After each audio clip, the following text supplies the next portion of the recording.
Hello viewers, welcome to our channel. నేను Charan Parimi. Vijayasai Reddy YCP పార్టీని వీడనున్నాడా, లేకపోతే వైసీపీ పార్టీయే విజయసాయి రెడ్డిని గెంటేసే కార్యక్రమంలో ఉందా? ఏం జరుగుతుంది? రెండు వైపుల నుంచి కూడా కొన్ని వ్యతిరేక కత్తులు దూసుకొస్తున్నాయి. మరి ఏం జరుగుతుందో చూడాలి. ఇక్కడ గత కొద్ది రోజుల నుంచి విజయసాయి రెడ్డి కొన్ని పనికిమాలిన ఆరోపణల విషయంలో ఆయన బాగా ఇబ్బంది పడుతున్నట్టుగా తెలుస్తుంది.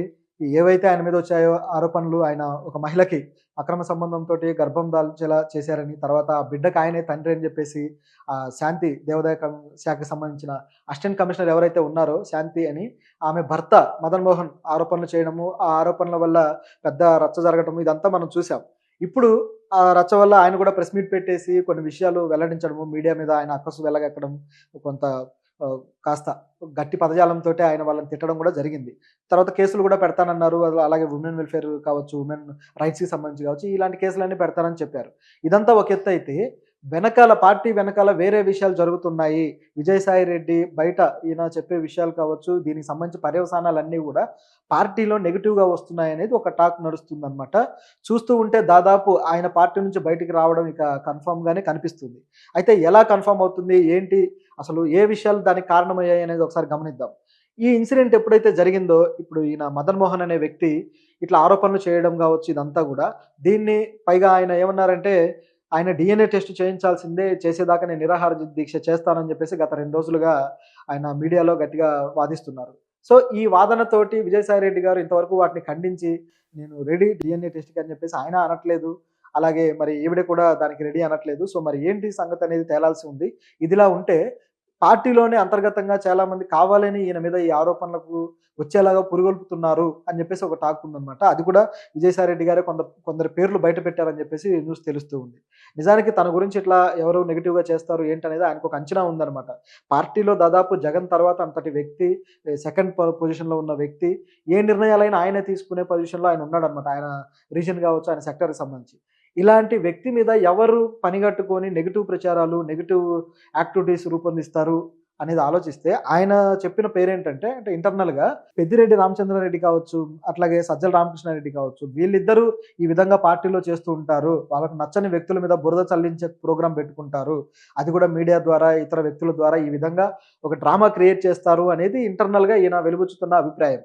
సో, దాంతోటి ఒక్కసారిగా రాజకీయాలు వేడెక్కాయి. వైసీపీ పార్టీలో ఇప్పటికే అతలాకుతలమై ఉంది ఆ పార్టీ. ఇప్పుడు ఈయన విషయంలో మాత్రం ఇంకా పెద్ద ప్రమాదం ఎదుర్కోబోతున్నట్టుగా కనిపిస్తుంది. ఎందుకంటే ఈయన బయటికి వస్తే పార్టీకి ఎలాంటి చెడు జరుగుతుందనేది కూడా ఆలోచించాల్సిన విషయం ఉంది. ఎందుకంటే పార్టీ ఆయన గెంటేసినా, ఆయన పార్టీ నుంచి బయటకొచ్చినా అక్కడ ఏదో వ్యతిరేకత ఉంటేనే కదా బయటకొచ్చేది. వచ్చినవాడు ఊరుకోడు. ఖచ్చితంగా ఆ వ్యతిరేకతను ఇంకాస్త ప్రొజెక్ట్ చేసి దాన్ని ఆయన పెద్ద చేసే అవకాశం ఉంది. ఆ పార్టీలో ఉన్న విషయాలు కావచ్చు, ఆ పార్టీకి సంబంధించిన ఏవైతే లోపాయికారి విషయాలున్నాయో వాటన్నిటిని ఈయన బయటికి తీసుకొచ్చే అవకాశం కూడా లేకపోలేదు. ఇదంతా కూడా వైసీపీకే నష్టం చేసే అవకాశం ఉంది. మరి ఆయన బయటకొస్తాడంటే వస్తున్నట్టే కనిపిస్తుంది. ఎందుకంటే ఇంకొక విషయం కూడా ఇప్పటిదాకా ఆయన ఈ వార్తలన్నీ వైరల్ అయిన తర్వాత ఆయన ఎక్కువగా రియాక్ట్ అయింది మాత్రం ఈ సంఘటనలో కాదు, మీడియా విషయంలో రియాక్ట్ అయ్యారు. ఆరోపణలు చేసిన వ్యక్తిని పట్టించుకోలేదు. తర్వాత శాంతి అనే వ్యక్తి కావచ్చు, వీళ్ళ ఎవరిని పట్టించుకోకుండా మీడియా మీద రియాక్ట్ అయ్యారు. ఆ మహావంశీ కావచ్చు, అట్లాగే సో, ఇట్లా మరికొన్ని ఛానెల్స్ విషయంలో ఆయన గట్టిగా రియాక్ట్ అవ్వడం జరిగింది. వాళ్ళ మీద కేసులేస్తానడం జరిగింది. అయితే ఇక్కడ ఆయనకొచ్చిన విషయం ఏంటంటే, ఆయనకొచ్చిన డెసిషన్, గతంలోనే ఆయన ఒక న్యూస్ ఛానెల్ పెట్టాలనుకున్నారు. ఆ న్యూస్ ఛానెల్ పెట్టాలనుకుని కొన్ని చర్చలు చేసినప్పుడు జగన్ దానికి అంగీకరించలేదట. సో, జగన్ అంగీకరించకుండా ఆపేశారు. ఆల్రెడీ మనకు సాక్షి ఛానెల్ ఉంది. సో, ఈ ఛానెల్‌లో మనకు సంబంధించిన యాక్టివిటీస్ అన్నీ వస్తున్నాయి కాబట్టి, సో, మళ్ళీ కొత్తగా ఛానెల్ అవసరం లేదు. ఇది మళ్ళీ వేరే దేనికి దారి తీస్తుందో అనే అనుమానంతోటి ఆయన వద్దన్నారట. దాంతోటి విజయసాయి రెడ్డి ఆగిపోవడం జరిగింది. అయితే ఆయన ట్విట్టర్ ఉంది గదా! అదే పెద్ద ఛానెల్ లాంటిది. ఏం చెప్పాలనుకున్నా ఆయన అందులో ఘాటుగా విమర్శిస్తూ చెప్తారు. కొద్దిగా కొన్ని సార్లయితే ఆయన స్థాయికి తగని పదజాలం గూడా వాడుతూ ఉంటాడు. మరి దిగజాడు పదాలు గూడా వాడి కొద్దిగా విమర్శలు గూడా మూటగట్టుకున్న సందర్భాలు మనం ఎన్నో చూసాం.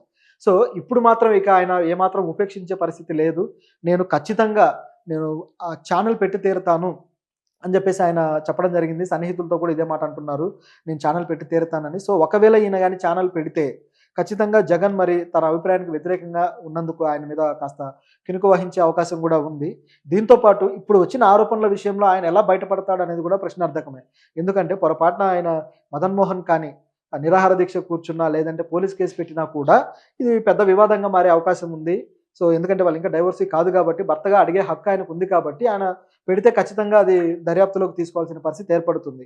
పైగా ఈయన ఎప్పుడు దొరుకుతాడా అని చెప్పేసి టీడీపీ కూడా అలా కూర్చొని ఎదురు చూస్తూ ఉన్నారనమాట.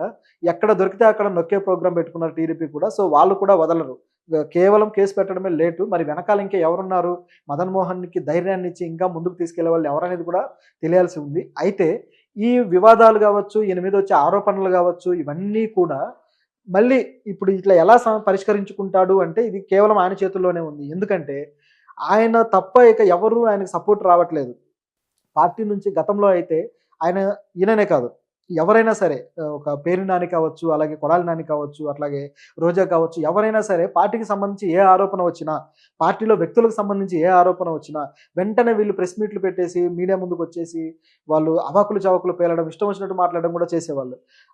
ప్రశ్నలకి సమాధానాలు ఇవ్వడం మానేసి తిట్టడం మొదలుపెట్టేవాళ్ళు. అంటే విమర్శకు ప్రతి విమర్శ ఎప్పుడు సమాధానం కాదు అనేది ఒక కొటేషన్ ఉండనే ఉంది. కానీ వీళ్ళు మాత్రం విమర్శిస్తే ఇంకా 4 విమర్శలు కలిపి విమర్శించేవాళ్ళు. ఈ విధంగా పార్టీలో కల్చర్ ఉండేది వాళ్ళకి. అయితే అది వాళ్ళని దెబ్బతీసింది. వాళ్ళ పార్టీ దానివల్ల నష్టపోయిందనేది అందరికీ తెలిసిందే. కానీ ఈయనకు సంబంధించి మాత్రం ఈ ఆరోపణ వచ్చిన తర్వాత ఎవ్వరూ కూడా ఆయనతో మాట కలిపిన వాళ్ళు కానీ, ఆయనకు సపోర్ట్‌గా నిలబడ్డ వాళ్ళు కానీ ఎవ్వరూ లేరు. సో దాంతోటి విజయసాయిరెడ్డి ఒంటరి అయిపోయారు అనే విషయం ఆయనకు క్లియర్‌గా అర్థమైంది. నేను ఒంటరి అయ్యాను. సో పార్టీ నుంచి నాకు ఎటువంటి సపోర్ట్ లేదని క్లియర్‌గా అర్థమైపోయింది. విజయసాయిరెడ్డి అయితే మొదటి నుంచి కూడా ఈ ఛానెల్ పెట్టాలన్న ఆలోచనలో కూడా ఆయన ఒకవేళ ఛానెల్ పెట్టే ఉద్దేశంలో ఉంటే జగన్ అడ్డుకున్నారు, ఆగిపోయారు.